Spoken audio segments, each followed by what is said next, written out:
Mohamed s'est présenté la veille devant le commissariat de police de Saint-Josse avec sa maman pour demander à rencontrer une assistante sociale. Mais à l'accueil, le ton est monté et Mohamed aurait agressé violemment les policiers sur place.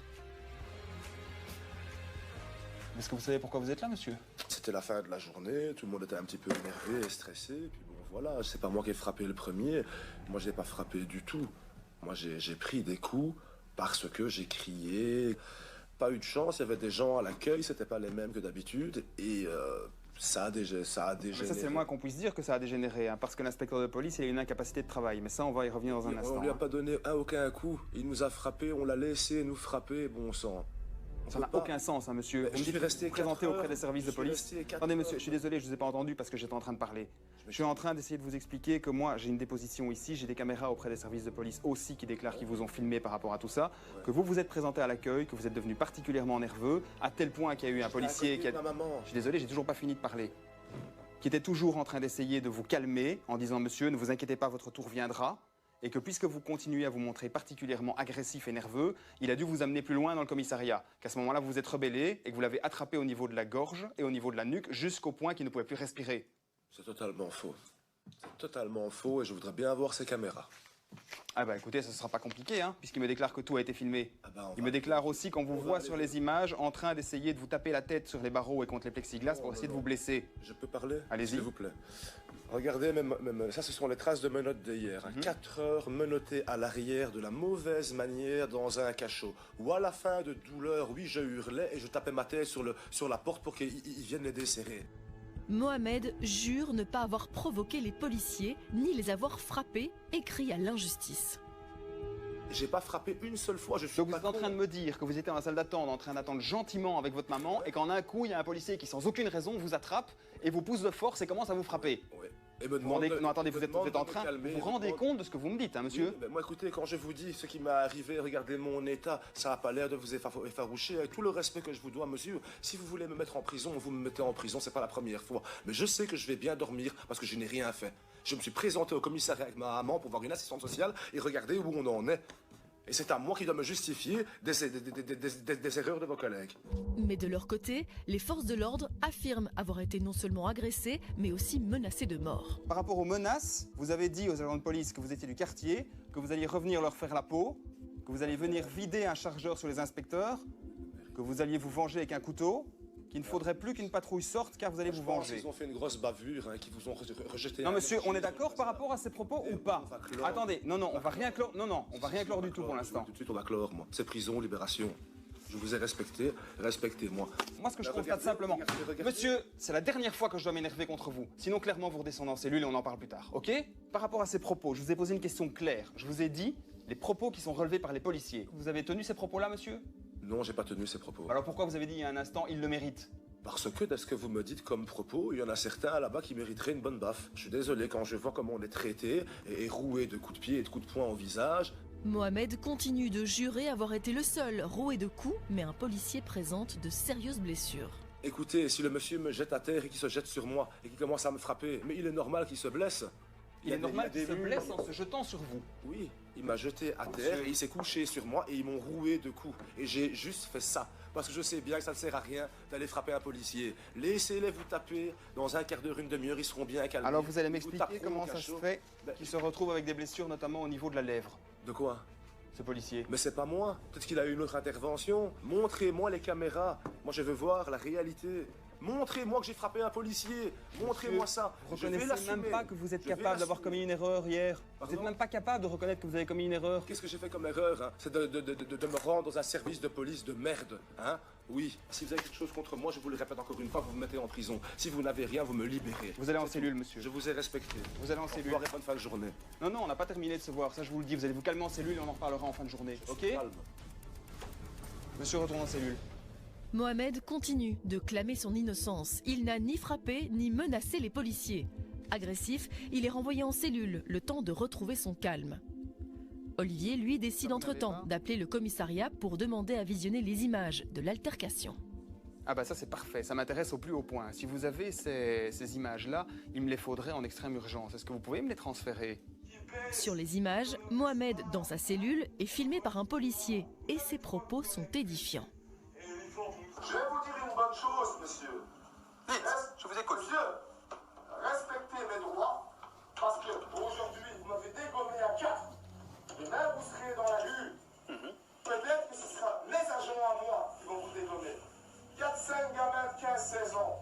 Tu le sais bien, c'est comme des petits PD en bleu, ça fait mal quand ça dégomme. Hé, toi, rappelle-toi le comportement que tu as eu, hein. J'aurai le même comportement que tu as eu avec moi à la gueule. Un coup de pied pour coup de pied, coup de poing pour coup de poing dans le nez. C'est tout? C'est fini? Je vais t'enculer, espèce de petit PD. Vos collègues ont fait une grosse erreur, cette PD. Écartez-vous de cette porte, parce que vous allez avoir des gros problèmes avec moi-même. Écartez-vous de cette porte. Je vous le conseille. Oui. Ou alors, frappez-moi à 45. Je ne vais pas vous frapper, monsieur. J'aimerais bien avoir du calme pour travailler. Pas d'image de l'altercation. Olivier ne sait toujours pas qui a commencé à donner les coups. Mais Mohamed a bien menacé de mort les agents sur place. Il est rappelé pour la suite de l'audition. J'espère que ça va mieux se passer entre nous que la première fois, parce qu'on peut pas dire que c'était une franche réussite, hein. Moi, je prends encore un petit peu de mon temps pour essayer de voir ce qui s'est réellement passé. Entre-temps, je tiens quand même à vous signaler, parce qu'avec moi, il n'y a aucun piège, que j'ai reçu des images de la zone, et c'est pas brillant pour vous. Des menaces, j'en ai à la pelle. Comment est-ce que vous avez été capable de proférer de telles menaces envers les services de police? Sous l'énervement et la douleur. Et vous trouvez ça normal? Non, mais bon, j'ai craqué. Voilà, je reconnais les faits. J'ai menacé, j'ai insulté parce que mes menottes étaient serrées, que j'avais pris quelques coups que je pensais injustifiés. Et j'ai mal géré la situation, voilà, je m'en excuse. Vous réagissez souvent comme ça dans l'énervement, monsieur? Non, pas toujours. C'est quand j'ai l'impression que je suis pas compris ou quelque chose, peut-être, oui. Bah oui, j'ai vu ça tout à l'heure. Vous avez le sentiment que je vous écoutais pas, alors que c'est pas le cas. J'essaye simplement de comprendre et de vous apporter la réponse que vous méritez, hein, aussi, par rapport à des faits comme ceux-là. Vous avez aussi d'autres dossiers ouverts. On n'a pas eu le temps tout à l'heure d'en parler, mais regardez, moi j'ai ce dossier-ci d'hier, mais j'ai ceci, j'ai ceci, j'ai ceci. J'ai des dossiers de coups et blessures à n'en plus finir. Une des réponses possibles, c'est la prison. Est-ce que c'est la solution qu'il vous faut? Mohamed a déjà été condamné plusieurs fois pour coups et blessures, un passé qui ne joue pas en sa faveur. Donc réexpliquez-moi maintenant, mais le plus calmement, le plus clairement possible. Hier, vous aviez rendez-vous, vous aviez un différend familial, et donc vous aviez rendez-vous avec une assistante sociale qui travaille à la zone de police. Ok. C'est quoi ce différend familial? En fait, ce qu'il y a, c'est que ma maman a empoché mes revenus pendant 3 ans. Et donc j'ai tout perdu. Donc j'habite dans un de ces studios, je ne paye pas de loyer pour le moment. Mais bon, le bâtiment est insalubre, il n'y a pas d'électricité, pas d'eau chaude, pas de chauffage dans tout le bâtiment, il n'y a rien du tout. Et ma maman veut que je parte de là, et on allait chez madame pour essayer d'arranger ce problème. Comment ça se fait qu'à un moment donné, il y a l'étincelle qui fait que ça dérape? Moi je pense que c'est quand on frappe. Quand on prend un coup ou qu'on a la Non, même... mais attendez, vous savez très bien que c'est pas ce que les services de police me déclarent. Les services de police me déclarent que vous faites de l'esclandre parce que vous n'êtes pas traité suffisamment tôt, donc on vous fait un petit peu trop patienter dans la salle d'attente, et que parce que vous faites de l'esclandre et que ça ne va pas dans une salle d'attente d'un service de police, on vous tire par le bras et on vous amène ailleurs. Et qu'à ce moment-là, ça se passe mal. C'est ça que j'ai mal pris parce que ma maman était là et moi j'ai même mis ma main pour la protéger. Bon, oui, je sais bien qu'ils allaient rien lui faire, mais j'ai mal interprété la situation. J'ai eu peur et j'ai mal Donc vous interprété. pensez, en fait, c'est ce geste qui vous a fait déraper. Je pense. Après avoir longuement nié, Mohamed admet avoir été violent verbalement avec les policiers, mais il explique avoir voulu protéger sa maman. Que vous soyez dans une situation de précarité, je l'entends, je le comprends. Et je ne vais pas dire que je compatis parce que c'est pas mon métier, mais en tout cas ça fait partie des données de fait qui entrent en ligne de compte dans l'appréciation de votre dossier. Mais à quel moment est-ce que vous faites un lien entre tout cela et les menaces de mort ahurissantes que vous proférez envers les services de police? C'est juste. Vous voulez entendre ce que vous avez dit? Moi, je sais très bien ce que j'ai dit. Je sais que quand je m'énerve, je sais très bien comment je suis. Vous les avez menacés de mort que vous alliez leur envoyer une bande de jeunes pour tous les dézinguer, hein? Pour tous les tuer. Ah, je m'en excuse et il ne se passera rien de tout ça. Moi, j'estime que les faits sont graves, parce que les menaces que j'ai entendues, je les tolère pas, et je les tolérerai jamais. Il faut que vous répondiez de ça, il faut que vous répondiez en justice. Est-ce que vous avez besoin d'être en prison entre-temps? Je pense pas. Aujourd'hui, je vais pas demander, par rapport à ce que vous me donnez maintenant comme sentiment qui est plus posé que tout à l'heure, je suis d'accord d'envisager de vous libérer entre maintenant et votre procès. Bien, monsieur. Rendez-vous à l'audience. Mohamed a changé d'attitude face au procureur et évite la prison pour le moment. Il est tout de même renvoyé devant un tribunal pour outrage, rébellion et coups et blessures. faut pas être complètement dupe non plus. Il y a peut-être, dans cette deuxième partie d'audition, une volonté de la part de l'intéressé de me donner enfin ce que j'ai envie d'entendre. Mais je suis néanmoins heureux de voir cette dynamique s'introduire dans son chef, parce que d'abord, elle permet enfin de lui faire comprendre un certain nombre de choses, de faire passer certains messages. Et même s'il n'est pas totalement sincère dans ses aveux, il y a néanmoins le cadre de la loi très ferme qui lui a été rappelé, et ça fait partie de ce qu'on essaye aussi de rappeler au jour le jour aux gens.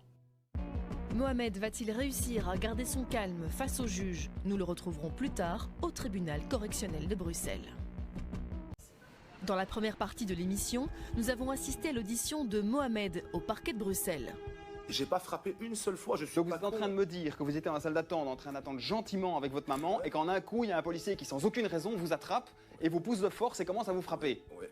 Et me demande Non, attendez, vous êtes en de train... me calmer, Vous vous rendez compte de ce que vous me dites, hein, monsieur? Si vous voulez me mettre en prison, vous me mettez en prison, c'est pas la première fois. Mais je sais que je vais bien dormir parce que je n'ai rien fait. Mohamed affirme avoir été tabassé par des policiers dans un commissariat sans raison. Inculpé pour rébellion, outrage et coups et blessures, il se présente seul face au juge. Sur le banc de la partie civile, 4 policiers qui affirment avoir été agressés et menacés de mort par Mohamed. Vous pouvez vous asseoir. C'est quel numéro? Alors, qu'est-ce que vous souhaitez me dire avant que je ne vous interpelle de façon plus précise? Je suis venu au commissariat pour voir une assistante sociale, pour régler un litige familial. Donc on ne m'a pas amené parce que j'ai commis un fait ou pour que je voulais porter plainte sur quelqu'un ou quoi que ce soit. Donc c'est un peu triste que ça dégénère comme ça. Maintenant, bon, Saint-Josse, c'est un mauvais quartier. Je ne condamne pas la police, je ne me condamne pas moi-même. Mais normalement, ça ne devrait pas en arriver là, je veux dire. Quand on prend des coups, je suis désolé, c'est que ça ne va plus, je veux dire. Donc moi, je suis comme tout le monde. Si on me frappe, ben, je vais m'énerver, je vais insulter, je vais peut-être pas me laisser faire. C'est un peu le monde à l'envers, hein? Dites-moi pourquoi.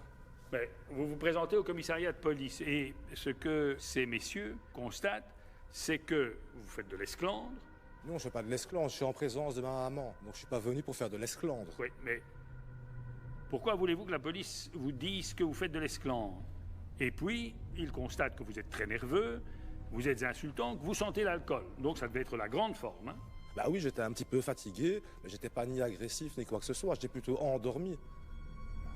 Qu'est-ce que vous voulez que je vous dise? Moi, si j'ai quelqu'un d'endormi devant moi, j'ai pas besoin d'être à 4 pour le maîtriser. Hein. Moi, mais je suis invalide, parce que vous étiez pas si endormi que ça, je suis pas musclore non plus, je veux dire. J'ai pas à recevoir des coups au visage, des coups qui laissent des cicatrices à vie. Parce qu'il faut voir, ça c'est à vie. Parce que ce que vous êtes en train d'expliquer est complètement invraisemblable. Je peux pas écouter je peux pas expliquer les bavures de tout un chacun ou les mauvais Non, mais vous parlez des bavures. Les bavures, c'est un peu commode. Bah oui. Mais non, c'est pas des bavures. Je ne comprends pas, assez simplement, la raison pour laquelle un citoyen endormi qui se présente au commissariat de police avec sa maman entraîne un comportement pareil, sauf à considérer que ces messieurs sont dingues, purement et simplement dingues. Et ça, vous allez avoir quelques difficultés à me faire admettre. Mohamed persiste. Il s'est simplement présenté au commissariat de police avec sa maman pour rencontrer une assistante sociale. Et sans raison, les forces de l'ordre se sont jetées sur lui et l'ont roué de coups. Parce que je veux bien vous reprendre les déclarations. Vous avez été profondément déplaisant dans votre manière de vous comporter. Enfin, les propos que vous tenez. Alors vous allez me dire, oui, mais c'est normal. Hein. Donc moi, j'arrive là, c'est, excusez-moi, fils de pute et autres commentaires de ce genre. Quand on est menotté au sang, quand on vous menotte, monsieur. On est dans un cachot. D'accord. On n'a pas le droit de s'énerver. Non, monsieur, vous n'avez pas le droit de vous énerver. Ah ben, moi, je vous dirais que si je vous frappe maintenant et que je vous menotte, vous allez vous énerver. Croyez-moi, avec la douleur, vous allez vous énerver. Je ne pense pas, parce que l'hypothèse ne se présentera pas. Non, bien sûr. On ne va pas me menotter, parce que je ne vais pas me conduire comme un énergumène. Prenez un petit peu aussi qu'ils n'ont pas été de main morte, je veux dire. Hein. Si on garde des cicatrices à vie, c'est pas pour rien non plus. Hein. D'accord. Mohamed reconnaît avoir insulté les policiers, mais uniquement parce qu'il avait été menotté et tabassé injustement. Que voulez-vous que je dise? Que voulez-vous que je dise, moi? C'est aux policiers présents également dans la salle d'expliquer leur version des faits. Alors, messieurs, est-ce que vous souhaitez ajouter ou dire quelque chose, puisque vous êtes là? Bien, écoutez, je pense qu'en fait, vu la déclaration de monsieur, on devrait peut-être changer de place. On a l'impression d'être des accusés, alors que nous avons fait que travailler. On était au premier étage en train de préparer un briefing, en train de nous préparer pour travailler toute la nuit, quand une préposée est venue nous chercher à l'étage pour nous dire qu'il y avait une personne qui avait pété un câble en bas à l'accueil. Je suis descendu. Quand j'ai constaté que monsieur était en train de hurler sur la préposée de l'accueil et qu'il y avait déjà une de mes collègues qui était en train d'essayer de le calmer. Étant le responsable à ce moment dans le commissariat, j'ai parlé longuement pendant plusieurs minutes avec monsieur. Vous avez vu, il n'écoute pas. Et donc à un moment donné, après avoir essayé de discuter longuement pendant plusieurs minutes avec lui, j'ai pris la décision de le priver de liberté administrativement et je l'ai invité à rentrer au commissariat. Ce qui, étrangement, il est rentré avec moi sans aucun problème. Le problème a commencé exactement, malgré les menaces et les insultes, au moment où il a fallu rentrer monsieur en cellule. Et depuis ce jour-là, nous avons été profondément choqués de ce qui s'est passé, des mots utilisés et de la violence que nous avons subie. Voilà.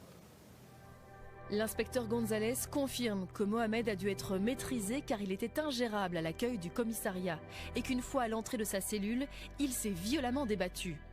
Mais cette explication ne plaît pas du tout à Mohamed. C'est monsieur avec sa chemise verte qui m'a tiré de l'accueil. J'étais déjà dans l'accueil du commissariat. C'est monsieur qui est sorti et qui m'a agrippé devant ma mère et qui m'a tiré derrière la porte. Donc déjà, ce que vous venez de dire, monsieur, c'est faux. C'est votre collègue. C'est pas à lui que vous vous adressez. Voilà. Donc c'est le collègue de monsieur. Donc je ne vois pas pourquoi est-ce qu'il vient dire maintenant. Oui, mais alors pourquoi, monsieur, vous n'avez pas déposé plainte Parce que j'habite Saint-Josse et j'ai pas envie de les avoir derrière mon dos tout le temps. J'habite à 40 mètres de leur lieu de travail. Je les vois tous les jours. Et j'ai pas envie que ça augmente. J'ai été contrôlé 2 fois à Saint-Josse et je n'ai jamais commis un fait à Saint-Josse-de-Note. Ça, c'est une chance pour Saint-Josse. Ce n'est pas une question dans la chance ou dans la malchance. Oui, mais enfin, réfléchissez un peu à ce que vous dites. Je n'ai jamais rien fait à Saint-Josse. Bah oui, bah ça n'est pas un motif parce que c'est finalement les environs qui sont ennuyés par votre comportement. Si Mohamed n'a jamais eu de problème dans sa commune, ses antécédents judiciaires sont quand même particulièrement lourds. La procureure du roi ne va pas manquer de le rappeler au tribunal. Madame le procureur du roi. Merci, Monsieur le Président. Voilà, en ce qui concerne la peine, Monsieur le Président, vous avez ici quelqu'un qui fait peu de cas du travail des policiers. C'est quelqu'un qui est extrêmement bien connu de la justice. Ça fait 18 ans, Monsieur le Président, qu'il est très régulièrement condamné.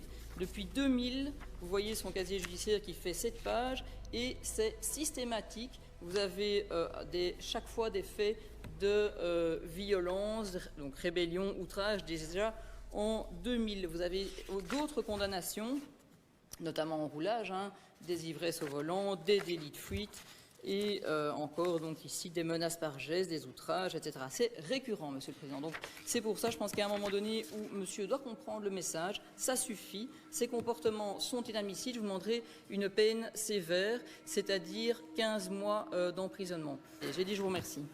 Merci, madame.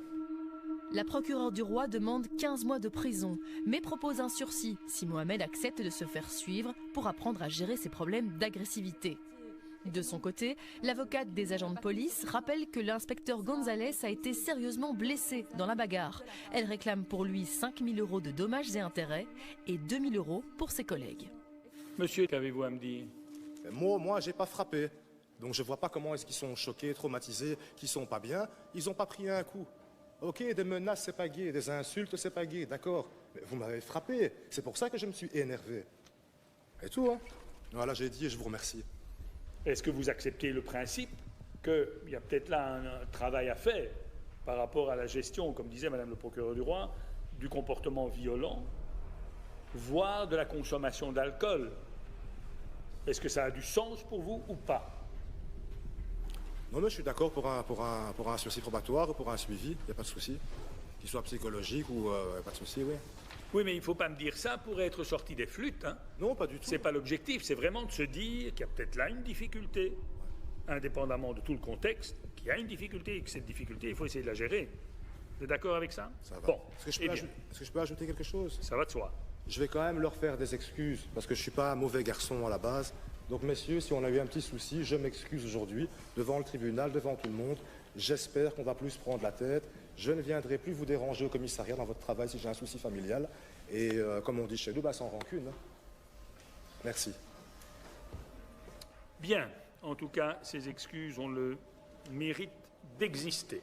Mohamed risque 15 mois de prison, mais devant le tribunal, il accepte de se faire suivre pour gérer ses accès de violence. Cela va-t-il pencher en sa faveur? Quelle décision va prendre le président du tribunal de première instance? Après réflexion, il condamne Mohamed à 15 mois de prison et 800 € d'amende, mais avec un sursis de 3 ans s'il suit une thérapie pour soigner ses problèmes d'agressivité.